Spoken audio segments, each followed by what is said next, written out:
Sean C. notes, Frank Saravalli claims the Leafs rejected Laughton for Minton straight up. I don't believe that. I really don't. So here's what we know. And here's where things kind of stand. And I want to try to like weave in and out of what's going on there, and then we'll move on to Phillies and Eagles and everything else. The report came out yesterday that there are as many as 8 teams interested in Scott Laughton, which is great news. If you're somebody like me who actively wants to see this team lower the ceiling, lower the floor, one of the best ways to do that is by trading some of your better players. Now, Scott Laughton isn't an elite player by any stretch of the imagination. Like, let's not get crazy here. But he's a good player. And the fact that Scott Laughton getting dealt could make this team at least a marginally worse team, it is good for Team Tank. Darren Dreger put this out yesterday. As many as 8 teams swirling around the Flyers with calls on Scott Laughton. The center market is shrinking, so Briere is in no rush. First-round picks are in play, but there could be room for improvement as the week unfolds. Now, in fairness, I think we have for a very long time, we've discussed the possibility that the Flyers are looking for a first-round pick in exchange for Scott Laughton. Now, I want to say it was 18 months ago, there were murmurs going around that there may have been a team that offered a first-round pick for Scott Laughton. In a little bit more recent history, it's been around a second-round pick. A second-round pick doesn't get it done. They're not going to deal Scott Laughton for a second-round pick. They just won't. Should they? I don't know. For as critical as I can be, and for as hypocritical as it may seem, I don't think you just sell Scott Laughton for spare parts. Is he a guy that I think ultimately on ice is a very valuable player to this team right now? No. Is the locker room leadership thing real? Yes. Is the being a highly respected player in that locker room real? Yes. Do I think that they can survive trading Scott Laughton? I do.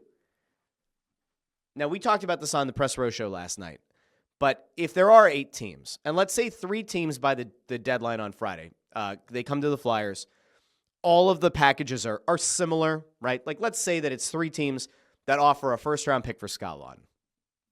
They'll be late first-round picks. The Flyers will probably look to Laughton and say, all right, which of these 3 teams are you good to go to? If he says none of them, they're going to say, listen, Scott, we're willing to help you out to an extent, but, like, you got to pick one. I think they'll defer to the player. Now, could that be the difference between picking 27th and 26th? Sure.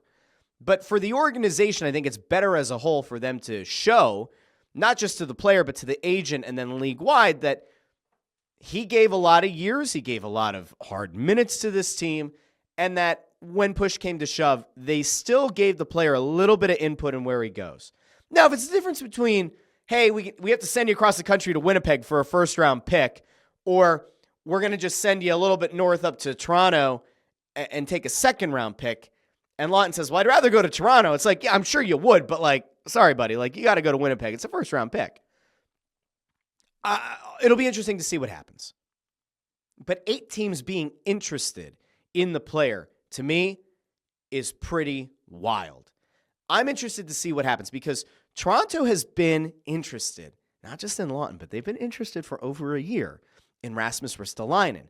And if you pay attention to Twitter enough, there are people that are starting to kind of connect dots. Is there a chance that the Flyers could look to package Laughton and Ristolainen together and send them up to Toronto? Here's the problem.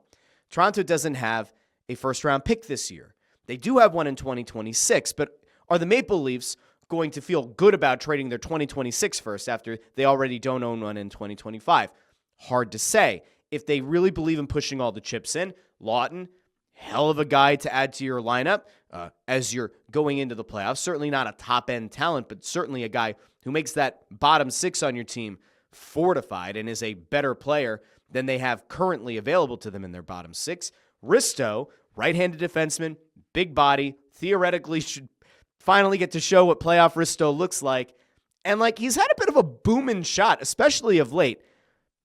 Toronto could do worse than getting Laughton and Risto. Now, if they offer you a 2026 first-round pick and maybe another conditional pick and maybe a prospect, you have to consider it. You certainly have to think about it. If you were to package those, or if you were to split those guys up, could Scott Laughton get you a first-round pick if there are really 8 teams interested. Yeah, there's a possibility that there will be a first-round pick going for Laughton. And like separately, if you put Risto on the trade block, could you get a first-rounder for Risto right now? I think you probably could. So if you're the Flyers, do you feel the need necessarily to put those two together to only get a 2026 first-round pick?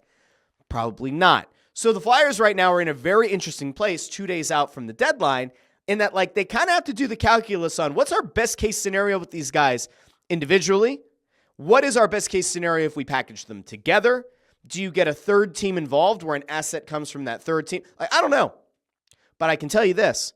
It's going to be a very interesting trade deadline. And I don't think it's one that's going to end with the Flyers standing pat. A year ago, Danny Briere sat in a hotel conference room, I believe, and said, we're not going to take market value for Scott Laughton. We need above market value for Scott Laughton. I think that they're about to get it. I really do. I think that they're about to get it. If we get through this trade deadline and no other players are moved, you'll hear a much more critical version of me on Friday. But I think there's a very good chance they move on from Laughton this Friday.